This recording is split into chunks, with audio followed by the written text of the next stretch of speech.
నమస్తే నా పేరు తేజస్విని బీసీఎన్ న్యూస్ కి స్వాగతం ముందుగా ముఖ్యాంశాలు 2025-2026 తొలి అర్ధ సంవత్సరంలో 10.91% జీఎస్డీపీ వృద్ధి నమోదు పవర్ పాయింట్ ప్రెజెంటేషన్ ద్వారా గణాంకాలు విడుదల చేసిన సీఎం చంద్రబాబు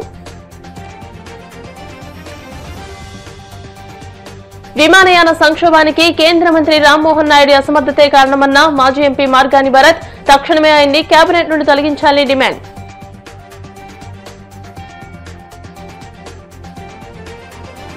వాడపల్లి వెంకన్నాలయంలో ప్రత్యేక పూజలు మంగళ వాయిద్యాల నడుమ శ్రీ స్వామి అమ్మవార్లకు మేలుకొలుపు సేవ ఐశ్వర్యలక్ష్మి హోమం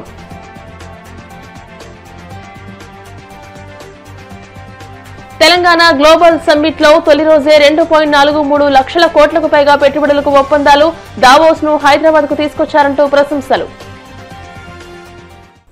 ఆంధ్రప్రదేశ్ ఆర్థిక వ్యవస్థ తిరిగి ప్రగతి పదంలో పరుగులు పెడుతోంది 2025-2026 ఆర్థిక సంవత్సరం తొలి అర్ధ భాగంలో రాష్ట్ర స్థూల ఉత్పత్తి వృద్ధి రేటు 10.91% నమోదైంది ఇదే కాలానికి జాతీయ సగటు 8.8%తో పోలిస్తే ఇది గణనీయంగా అధికం ముఖ్యమంత్రి చంద్రబాబు మీడియా సమావేశంలో పవర్ పాయింట్ ప్రెజెంటేషన్ ద్వారా రంగాల వారీగా ఆర్థిక ప్రగతి వివరాలను వెల్లడించారు కూటమి ప్రభుత్వం అధికారంలోకి వచ్చాక ఆర్థిక రంగం తిరిగి గాడిలో పడిందని అన్ని రంగాల్లోనూ సానుకూల వృద్ధి కనిపిస్తుందని ఆయన స్పష్టం చేశారు 2025-26 రెండో త్రైమాసికం నాటికి వ్యవసాయం పారిశ్రామిక సేవా రంగాల్లో బలమైన వృద్ధి నమోదైనట్టు సీఎం చంద్రబాబు వివరించారు ఈ యొక్క ఆల్మోస్ట్ ఆల్ డిస్ట్రాయ్ చేసినటువంటి ఆర్థిక వ్యవస్థని మళ్ళీ ఘాట్లో పెట్టడానికి ప్రయత్నం చేస్తున్నాం సెకండ్ క్వార్టర్ 25-26 రిజల్ట్స్ వచ్చాయి పరీక్ష రాసినప్పుడు పిల్లలు ఎంత టెన్షన్లో ఉంటారు మేము కూడా అంత టెన్షన్లో ఉంటాం every quarter by quarter year by year అనుకున్న లక్ష్యాన్ని సాధించడం కోసం ఈ జిఎస్టిపిని ఒక కొలమానంగా పెట్టుకున్నాం ఇప్పటికి మీరు ఒకసారి చూస్తే భారతదేశంలో కంట్రీ లెవెల్లోనే జీడిపి పబ్లిసైజ్ చేస్తారు ఇంతవరకు ఏ రాష్ట్రం కూడా చేయడం లేదు 2014 నుంచి 15 ఆ ప్రాంతాన్ని ప్రారంభించి ఆ 3 ఏళ్లు మానిటర్ చేశాం 4 ఏళ్లు మళ్ళీ ఇప్పుడు వస్తానే మళ్ళీ ఈ యొక్క ఎక్సర్సైజ్ స్టార్ట్ చేశాం దీనికి ప్రధానమైన కారణం ఎన్నికల సమయంలో ప్రజల్లో ఒక అనుమానం ఈ రాష్ట్రాన్ని మళ్ళీ నిలబెట్టగలుగుతారా ఎన్ని సంవత్సరాలు పడుతుంది అని అందరికి అనుమానం ఉండేది నన్ను కూడా డైరెక్ట్ క్వశ్చన్స్ అడిగేవాళ్ళు అయితే నేను ఒకే మాట చెప్పాను ఆ రోజు చేయలేమని పారిపోలేం ఇన్ని సంవత్సరాలు ప్రజలు ఇచ్చినటువంటి గౌరవాన్ని వాళ్ళ అభిమానాన్ని మళ్ళీ ఎంత కష్టమైనా సరే ఈ రాష్ట్రాన్ని నిలబెట్టాల్సిన బాధ్యత మా పైన చేస్తామని చెప్పాను దాన్ని ప్రజలు నమ్మారు ప్రజలను నమ్మి మీరు చూస్తే 57% ఓట్ షేర్ 94% స్ట్రైక్ రేట్ అదొక చరిత్ర తెలుగుదేశం పార్టీ ఎన్నో దిగ్విజయాలు వచ్చాయి కానీ ఎన్నో ఎలక్షన్లో ఫేస్ చేశాం కానీ మొన్న ఎలక్షన్లో మాత్రం ఒక నమ్మకం అంతవరకు జరిగినటువంటి డిస్ట్రక్షన్ రెండూ కలిపి ప్రజలు ఓట్లేసే పరిస్థితికి వచ్చారు ఎలక్షన్ నేను ఒక మాట చెప్పాను సమిక్షేమం అభివృద్ధి సుపరిపాలన ఈ 3 నాందిగా పెట్టుకొని మళ్ళీ ఇచ్చేస్తామని చెప్పాం ఆ రోజు రూలింగ్ పార్టీలో ఉన్నటువంటి పార్టీ చేయలేమని మాట్లాడితే నేను నిర్దిష్టమైన విధానంతో సూపర్ 6 తీసుకొచ్చాను సూపర్ 6ని సూపర్ హిట్ చేశాం పోర్ట్లు ఇవన్నీ కూడా నెంబర్ 1 సంక్షేమం ఆ సంక్షేమం చేసినప్పుడు కూడా మాకు చాలా సమస్యలు ఉన్నాయి ఒక పక్క అభివృద్ధికి నిధులు లేవు అప్పటికే ఆస్తులు తాకట్టు పెట్టి భవిష్యత్ ఆదాయాన్ని కూడా తాకట్టు పెట్టి అప్పులు చేసిన సందర్భం క్యాపిటల్ ఎక్స్పెండిచర్ బాగా తగ్గించేశారు క్యాపిటల్ ఎక్స్పెండిచర్ తగ్గించేసిన దానివల్ల అభివృద్ధి ఆగిపోయింది ఆదాయం కూడా తగ్గిపోయే పరిస్థితికి వచ్చింది గణనీయంగా తగ్గే పరిస్థితి కూడా వచ్చింది అది కూడా నేను చూపిస్తాను అక్కడి నుంచి ప్రతి ఒక్క నిమిషం కష్టపడ్డాం ప్రతి ఒక్క గంట కష్టపడ్డాం 18 నెలలుగా అన్ని వ్యవస్థల్ని జవాబుదారీగా చేస్తూనే ముందుకు పోయాం అందుకే మీరు చూస్తే ఒక పక్క సంక్షేమం సూపర్ హిట్ చేసాం, సూపర్ 6ని. ఇంకొక పక్క అభివృద్ధి కోసం long term, short term, medium term sustainability కోసం క్యాపిటల్ ఎక్స్పెండిచర్ గణనీయంగా పెంచాం. రోడ్లు, పోర్ట్లు, ఇరిగేషన్, ఎయిర్పోర్ట్స్ ఇవన్నింటిపైన ఎక్స్పెండిచర్ బాగా పెంచాం. అదే సమయంలో సుపరిపాలన, టెక్నాలజీ పర్ఫెక్ట్గా వాడుతున్నాం. ఈరోజు మీరు చూస్తే వాట్సాప్ గవర్నెన్స్లో సర్వీసెస్ అన్ని ప్రొవైడ్ చేసే ఏకైక గవర్నమెంట్ ఆంధ్రప్రదేశ్ గవర్నమెంట్. ఎవరు ఆఫీస్కి వచ్చే పని లేదు, నేరుగా సర్వీసులు మనమే ప్రొవైడ్ చేసే పరిస్థితికి వచ్చాం. డీఫంక్ట్ అయినటువంటి స్కీమ్స్ అన్ని రివైవ్ చేశాం. కేంద్ర ప్రభుత్వం వీళ్ళు చేసినట్టు అవకతవకల్ని అరికట్టలేక కడాన సెపరేట్ అకౌంట్ ఓపెన్ చేసుకోండి, అప్పుడే మేము డబ్బులు ఇస్తాం అని సెంట్రల్లీ స్పాన్సర్డ్ స్కీమ్స్కి సెపరేట్ అకౌంట్ ఓపెన్ చేయించారు. ఆ రూల్స్ ఇక్కడ చూసి ఇంత దేశం అంతా పెట్టేశారు. ఇప్పుడు ఆ ఫ్లెక్సిబిలిటీ కూడా లేదు ఎవరికి. అంటే ఒక వ్యక్తులు చేసే తప్పులకి వ్యవస్థల్లో మార్పులు ఎట్ట తీసుకొస్తారనేది కేంద్రం లాంటి గవర్నమెంట్ మార్పుల కోసం అవన్నీ చేసే పరిస్థితి వచ్చింది.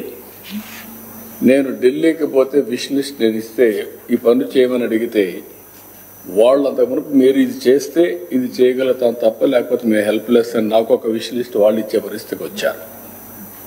అంటే మీరు లాస్ట్ 2 yearsలో మేము డబ్బులు ఇచ్చాం, మీరు ఆ డబ్బులు వాడకుండా మీరు వేరే పర్పస్కి వాడుకున్నారు కాబట్టి అది ముందు ఖర్చు పెట్టండి, తర్వాత డబ్బులు రిలీజ్ చేస్తామన్నారు.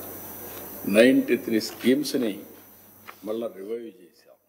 విమానయాన సంక్షోభానికి కేంద్ర మంత్రి కింజారపు రామ్మోహన్ నాయుడు అసమర్థతే కారణమని మాజీ ఎంపీ మార్గాని భరత్ మండిపడ్డారు. రాజమండ్రి వైసీపీ కార్యాలయంలో ఆయన మీడియాతో మాట్లాడుతూ శాఖాపరమైన సమీక్ష నిర్వహించకపోవడమే సమస్యకు మూల కారణమన్న ఆయన తక్షణమే రామ్మోహన్ నాయుడిని కేబినెట్ నుండి తొలగించాలని డిమాండ్ చేశారు.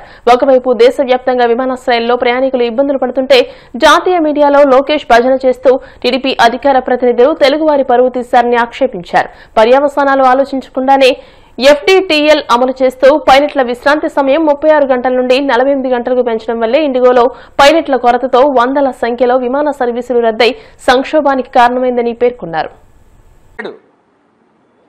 చెప్పుతో కొట్టినట్టు చెప్పాడు అసలు లోకేష్కి ఏం సంబంధం అని.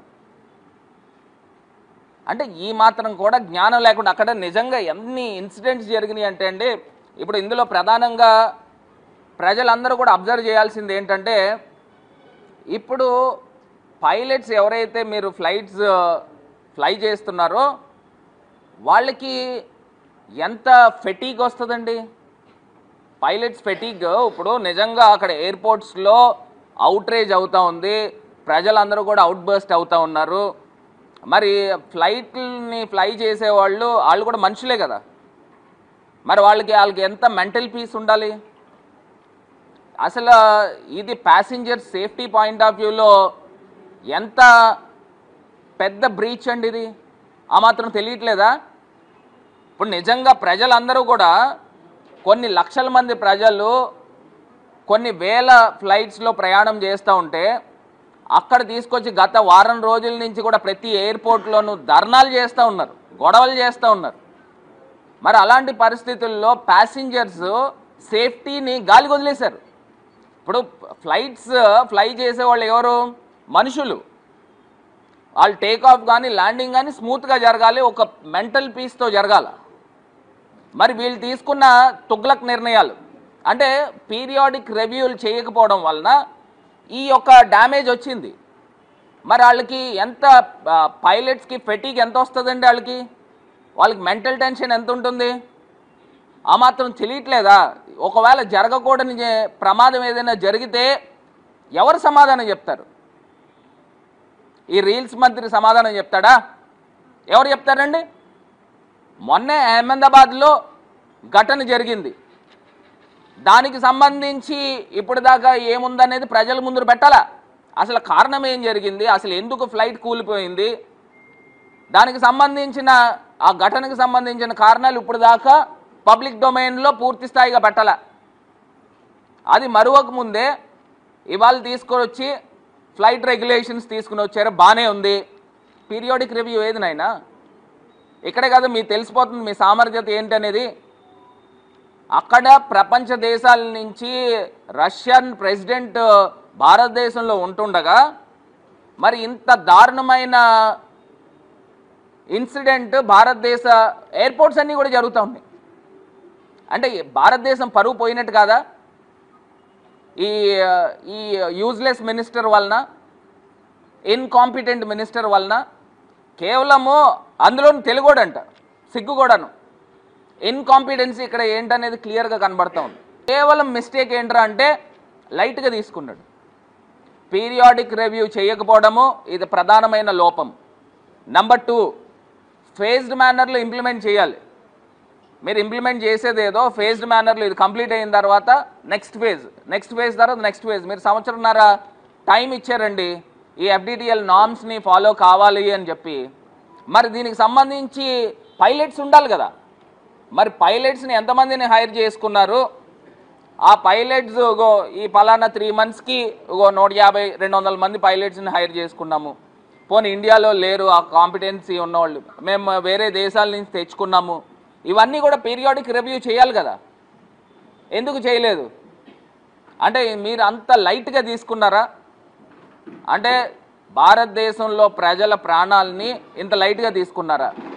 ఈ రకమైన అవుట్బస్ట్ అవుతుందని ఆ మాత్రం జ్ఞానం లేకుండా ఉన్నారా? నిజంగా కొన్ని ఇన్సిడెంట్స్ మనం చూస్తూ ఉంటే అండి ఎంత బాధాకరం అని అంటే, కోనసీమ తిరుమలగా వర్ధిల్లుతున్న వాడపల్లి శ్రీ వెంకటేశ్వర స్వామి ఆలయంలో మంగళవారం ప్రత్యేక పూజలు వైభవంగా నిర్వహించారు. మంగళ వాయిద్యాల నడుమ శ్రీ స్వామి అమ్మవార్లకు మేలుకొలుపు సేవ నిర్వహించిన అనంతరం ఐశ్వరలక్ష్మి హోమాన్ని జరిపించారు. అర్చకులు శ్రీ స్వామి అమ్మవార్ల వసంత మండపంలో అష్టోత్తర పూజలు నిర్వహించగా ప్రత్యేక అలంకరణలో ఉన్న స్వామిని దర్శించుకుని భక్తులు తరించిపోయారు.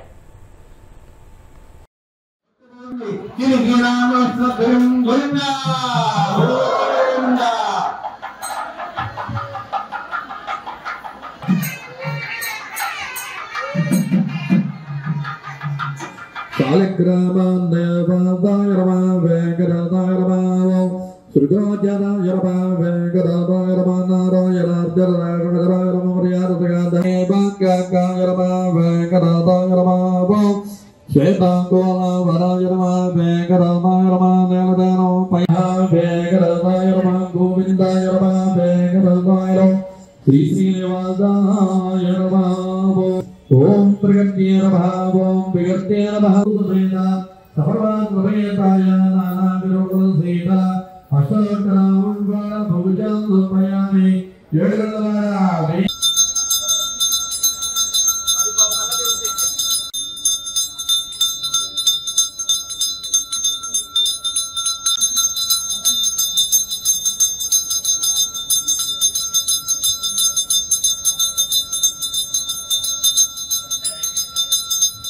गुणाब्दयः चक्रवर्ती तनोजाय सार्वभौमाय मंगलम मंगलासासनपराचार परोगम सर्वैर परोराचार तपस्वरदाय नमः गोविंदाय नमः वेंकटेशाय नमः श्री श्रीदेवाय नमः प्रगत्ये नमः विगत्ये नमः विद्याय नमः सर्वबुद्धिहितपरि कमलाय कामाख्ये नमः ब्रह्मवे नमः दीप्ते नमः लोकराघवनाथने नमः धर्मलेन्द्रनाय नमः लोकावादे नमः पद्मप्रियाय नमः पद्महस्ताय नमः पद्महंदरे नमः पद्मोद्भवाय नमः मंगलां देव्याय नमः विष्णु भक्तस्तरे नमः विष्णुभक्ते नमः प्रसन्नाख्ये नमः नारायणमात्रे महाकाय नमः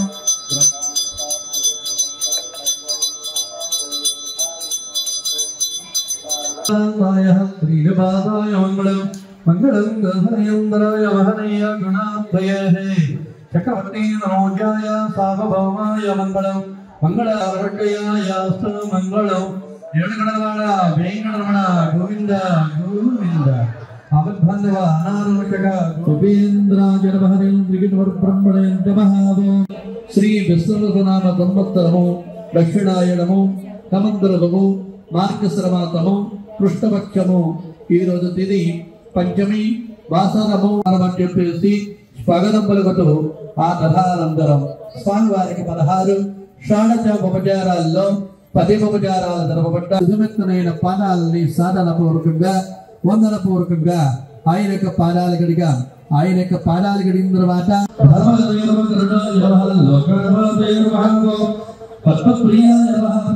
श्रीयाय नमः दुष्टे नमः पौत्रे नमः ब्रह्माय नमः हरण्ये नमः पौरुण्य पौषाय नमः श्री भूतमेद सर्ववादसमेताय नाना विनोद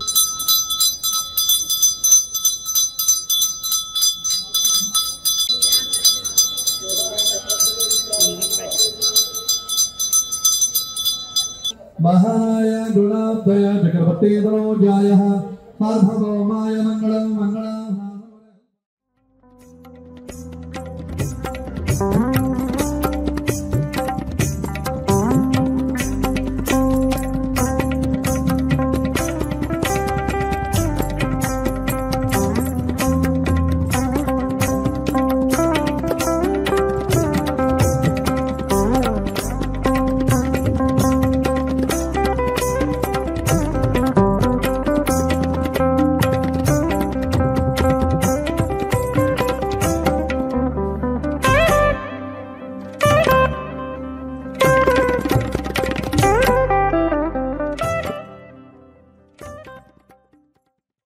ఇప్పుడు కాసేపు ప్రకటనలు.